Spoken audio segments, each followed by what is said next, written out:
Hi, welcome. I thought I would take the recent creativity challenge that I just created and share it with you here on YouTube and on my podcast.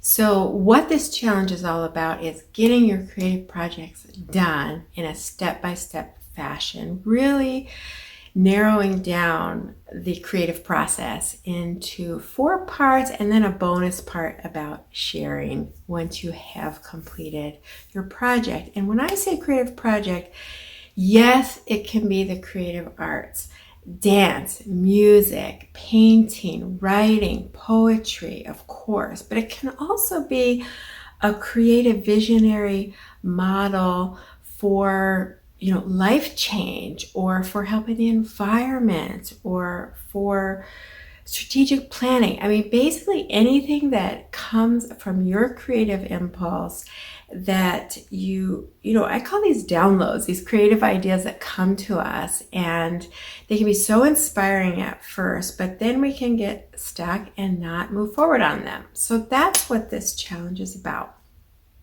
And for today's video, it's about preparing to create and some tools to set you up for success. So I know that you're going to enjoy this video.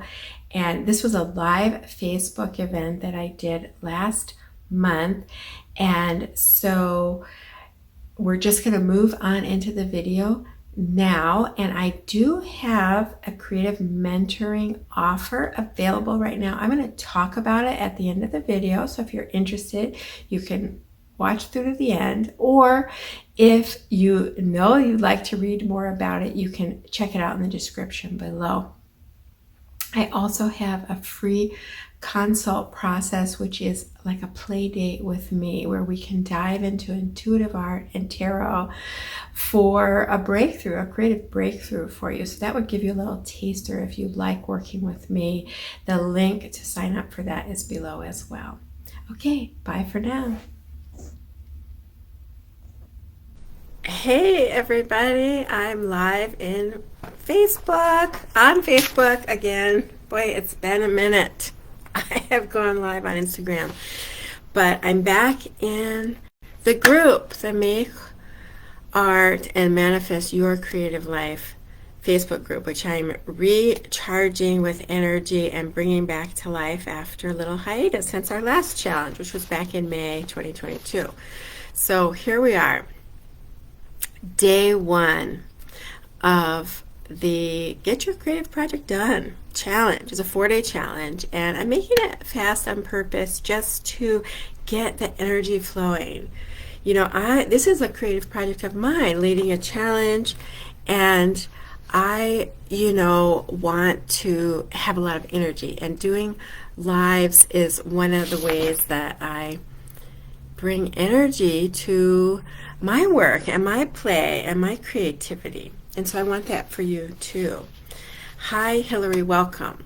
So let's get started. I think, people can come and watch this later. More people are going to join as we're going along.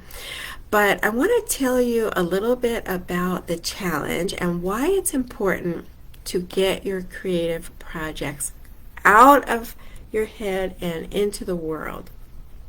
So I see there's a little glare with my glasses there. I think I'll take those off.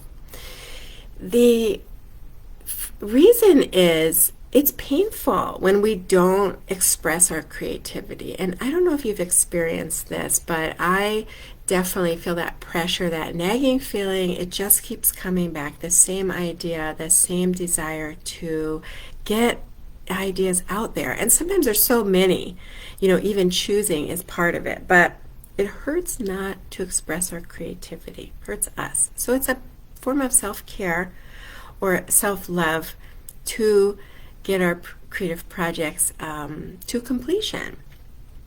And it also hurts sometimes when we are doing them.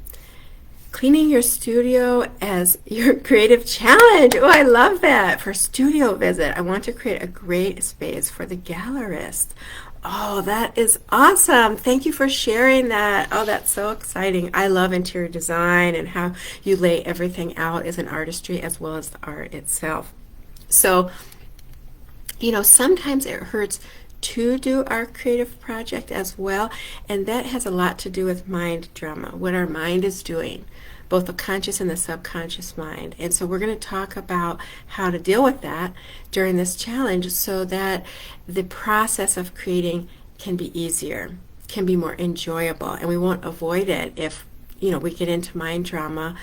I personally have experienced that myself, and dealing with other creatives that I work with, it's a human thing.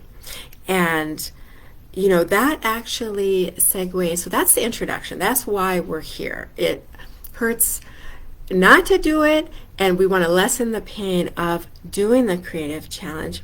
The other piece is I believe that our creative inspired ideas are divine or sacred or spiritual, that they're gifts to us, and that it is in some ways our responsibility to be living our creative dreams. And not in a judgy way, but in a way that,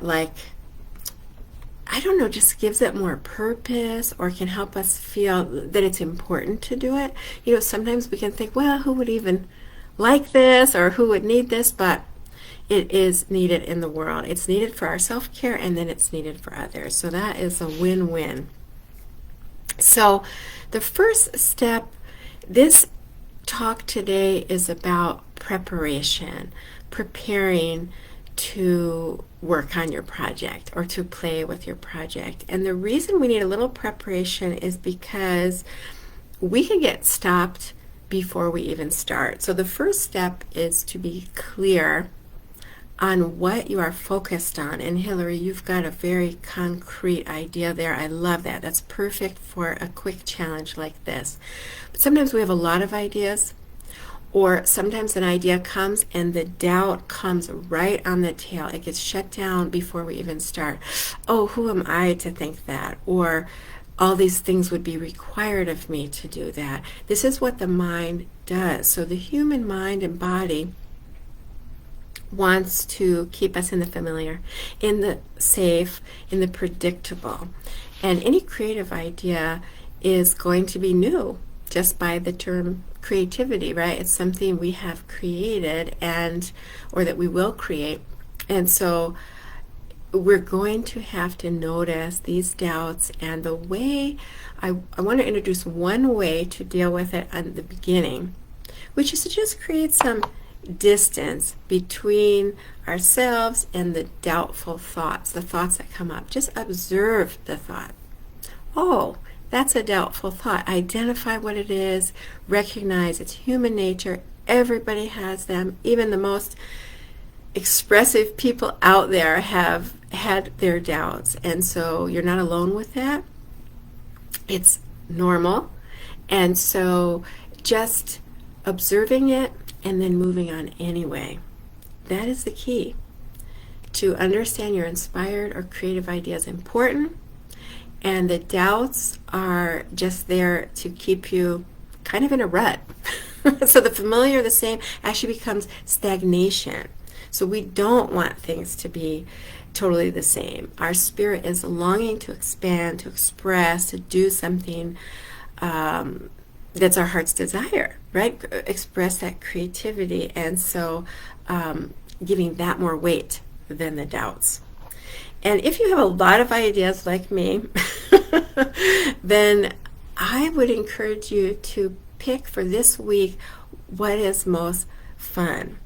So, Hillary, you're here and you've got something you need to do that's very clear. But sometimes we can have 4 or 5 different things that all seem interesting, and going with what has the most charge or electricity or excitement or fun aspect, playful aspect to it is the way to go. And as you get used to expressing your creativity more and more, you won't stockpile ideas, right? You'll have an idea, you'll express it. And the thing is, sometimes the ideas come really fast, so jotting down what the other things are, revisiting them later, but not getting bogged down with deciding, deliberating, what am I going to focus on? Okay, so that's one, getting crystal clear. What's your focus? Make a decision. And for this week anyway, just stick with that decision. The second step I want to encourage is, okay, our first step is our outcome. Maybe it's complete a painting. Maybe it's write a chapter of a book. Maybe it's create the start of an online course, a description of an online course. So many things going on. Focus is so important. Yes, yes. Thank you for the comments, Hillary. It really is. It just helps us clear the mind of all the other ideas, right? It's not the other ideas you have to never go to them. It's just staying focused on one for right now. So you have that outcome maybe that you want to obtain, and I want to encourage you to also set a how you're going to obtain that outcome, or a process goal. So we have outcome goal, the painting completed, get the studio looking beautiful, write that chapter of the book, write some poetry, for example. The how is, I'll give some examples of the how. And this can, besides just this week, this can fit for big visions. Let's say you have a vision come to you as a gift of you having a major gallery opening, or holding spiritual workshops around the world, or writing a bestseller. These are visions. These can be like our North Star. We know where we're going. We can claim it now. This is the manifesting process, of course. But the how is like who we're stepping into, who we're becoming as we move towards that outcome or goal. So some examples are, or some questions you could consider asking yourself: do you want to cultivate more self-compassion for each step on the journey? Do you want to build up your willingness to return to your project again and again, to come back to it, even when it loses its glamour? We're going to dive into that on day 3 too, a little more deeply. Or do you want to be more playful? That's actually my process goal for this challenge, is to bring in elements of play, lightheartedness, and fun. And that's why I'm doing the lives, because I find them very fun. I like to riff and just interact with whoever's here, and it makes it really fun for me. I'm social, so I like that interaction. So do you want to add fun to your process? So these process goals, even as your outcome maybe gets delayed or takes more effort than you realized, or starts to have barriers, let's say, the process goal is something that can anchor you in enjoying each step of the creative pathway. And spoiler, it's all about the journey. So these process goals are golden. So go ahead and set a process goal for yourself. It takes some time after this video, or you can do it now if something just really resonated that I said, and think about, how do you want to get your project done? Do you want to take rest breaks, dance breaks? Do you want to engage with a friend around it? These are all examples of process goals. So that's part 2, is looking at the process, not just the outcome. And we have a society in the US here focused on, and maybe this is worldwide, but focus on outcome. We're obsessed with outcomes. The big splash, the big event, the success, or even the failure of people's outcomes. We're all over it. But the day-to-day quiet self-nurturing, or commitment to our creativity, the ability to set boundaries around our creative time, these kind of process goals, it's more internal. It's not as glamorous. If you get it, you get it. But a lot of people don't get it. What do you mean? What are you talking about? What's that? But the more you dive into this idea of sort of how I'm treating myself along the path, the more enjoyable life becomes, the creative life in particular.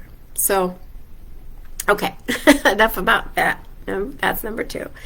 Number 3, well, I kind of alluded when I said setting boundaries around your creative time. This is build your sacred container.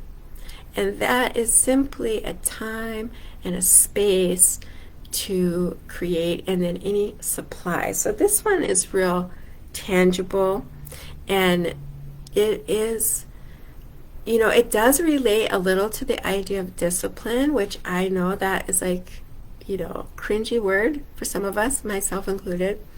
But I want to bring this element of like commitment without force.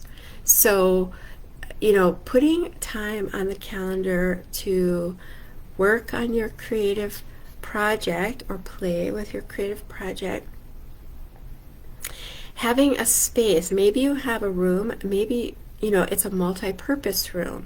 So you want to have the supplies that you need in that space, but you don't want to have distractions, so you want to have enough to support your creativity but not pull you away from it. So I'm thinking cell phones here, and I appreciate everybody who's on Facebook, probably on a cell phone or reading my emails on their phone. I love digital world, but it's one of my big distractions, and so taking a time to maybe turn off the inputs so that you can have outputs of your creativity. That's an example, but there could be boundaries. So that's a boundary setting with ourselves around the time, the space, the distractions, and then boundary setting with others. So if you have a family like me, do not disturb on the door, or just communicating. I'm going to be working on my project for the next hour, 2 hours, 3 hours, whatever time you have, and not letting other people pull you away. Maybe you need to have a mantra if you've got young children that need a lot of attention. Remember, mommy's working on her art right now, or dad is working on his writing right now, and this is your time to play by yourself if they can do that, or to I have a teenager, so take care of that yourself, because you can. You like it when mom does stuff for you, but you can do it, actually. Okay. So, setting a time on a calendar can bring up triggers of the cubicle, the school bell, the sitting still in your seat, all of these things that can be so painful for some of us, myself included, to kind of follow structure. But I like to think of balancing male and female energies within us through our creative process. So what I mean by this, and I mean historically male and female energy, masculine and feminine energies. I'm not talking men, women, or non-binary. I'm talking about these energies within us that we historically describe the masculine energy as having the structure and the little more firmness to it, and action-oriented, right? Doing something at a certain time, that sort of thing. And then the feminine energies of acceptance of where we are, what we're doing, what's coming out of us. This is the compassion of we have an idea, then it comes out, and if you're a visual artist, it doesn't look maybe the way maybe your skills don't live up to the vision you had in your mind, or with writing, you need more editing than you thought, right? You read it, you think, oh, what am I even doing? Again, the doubts flare. So bringing that feminine, radical self-love and self-acceptance to the process. So I just mentioned that now. I think it'll come up on the other days, because I like to look at that way as a way to almost parent or encourage my creative self, my inner artist, that can feel vulnerable, with sharing or expressing. And so the container is like that. It's like the the firmness of I'm going to work on this at certain times, and I'm not going to let other things get in the way. I mean, unless it's a crisis, but not let everything else come first before my creativity. And then I'm going to bring loads of self-compassion to that container so that it feels really good to be in that sacred space and making that sacred space a safe space. And we're going to talk tomorrow about how to get started once you've set the time, you're sitting in the chair, the blank screen is in front of you, the blank canvas, the blank paper, and if you get stuck there, that's going to be tomorrow's topic, is going to be about beginning. But for today, the steps are those 3 steps. So I'm just going to summarize them. One is to get crystal clear on what you're focused on. 2 is to set a process goal, how you want to develop yourself while you're going towards your outcome, the completion of your project. And then 3 is create your sacred container.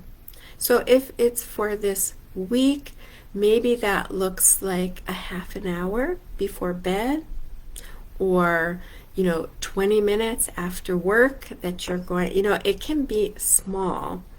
I did say complete the project, but I just have to say, depending on the scale of your project, maybe you want to complete a portion of it, like I said, a chapter of a book, or 1 poem, or 1 or 2 paints. If you're like me, I'm doing 100 days of art making. I'm doing these little postcard size paintings, so I can do one of those in 15-20 minutes. I just really just go for it. I like working fast, but if I were to take on a huge 4 by 5 feet canvas, probably I would just get going with it for this week. But anyway, you get the idea. So I think that's what I had for today. Oh, one more thought about the container. And I'm going to talk about this more in the other lives this week, but we create that sacred space. We sit down in the chair. This is our art time, whatever your art is. And maybe it's dancing, so it's not sitting in a chair. You get in the studio. I want to think of all the different creative expressions people can have. But if you are a creative person listening to this, chances are you have felt inspiration and flow. And we're going to focus on that quite a bit. I believe it's tomorrow with beginning. Yeah, we're going to focus on that tomorrow too.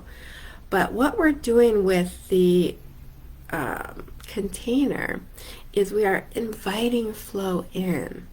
So when you first, let's say, sit down at 9 o'clock in the morning with your coffee and your supplies out, you may not feel that same inspiration that we know and love to feel. So we're going to talk about how to get past that and understand that inspiration is going to come once we set the container. Because I think it's kind of a myth out there that to be an artist means you're just in flow. It's only when it flows out of you, and otherwise it's just forced or false. And there's some truth in that, but it really is a myth. And if you have anything else going on in your life, you can't always do it right when the inspiration hits, right? You could be driving kids to school, for example, or working a day job, or all kinds of other things. Or trying to sleep in the middle of the night. That's when mine come. So this sacred container, we're going to invite flow in. We're going to invite inspiration in to the container. And I'm going to teach some ways to get that going, to kind of activate that tomorrow. So I hope you will join me tomorrow, Tuesday at 11 a.m. for part 2 of this series, this challenge. And please post what you're doing this week and how it's going. What are your process goals? What are your outcome goals? and share who you are. Reintroduce yourself. This group has been quiet for a while, so let's reconnect. And we have a few new faces in here too, which I'm very excited about. And I want to thank you for being here live today, Hillary, and anybody else who is watching, and all of you who are watching the replay. And I will just say aloha for now and see you tomorrow. Well, I hope that video was really, lit up some ideas in your mind about how to set yourself up for creating in a way that makes it easy, fun, and enjoyable for you. If you want more support from me, I am now offering a mentoring package which includes a deep dive into both the conscious and unconscious mind to deprogram whatever is keeping you from valuing your creativity and putting it at the top of your priority list, or at least, in a central position within your life. And also, I share body practices for relaxing into honoring your creativity and being in the creative process. So what is included is 4 deep dive sessions with me, 90-minute sessions over a 30-day period, and 30 days of Voxer coaching. So those in-between moments when something comes up, you have a question or you hit a block, I would be available through this walkie-talkie app, Voxer. So if you want to sign up for that, the link is below. And if you want to have a taster creative breakthrough through a play date, I am offering those as well. And I'm going to bring in some of the tools, including intuitive art play and tarot, intuitive card pulling. So you can sign up for a free consult with me or play date with me below. Next time I share a video, it's going to be part 2 in this creative process series, and I look forward to seeing you in the next one. Bye for now.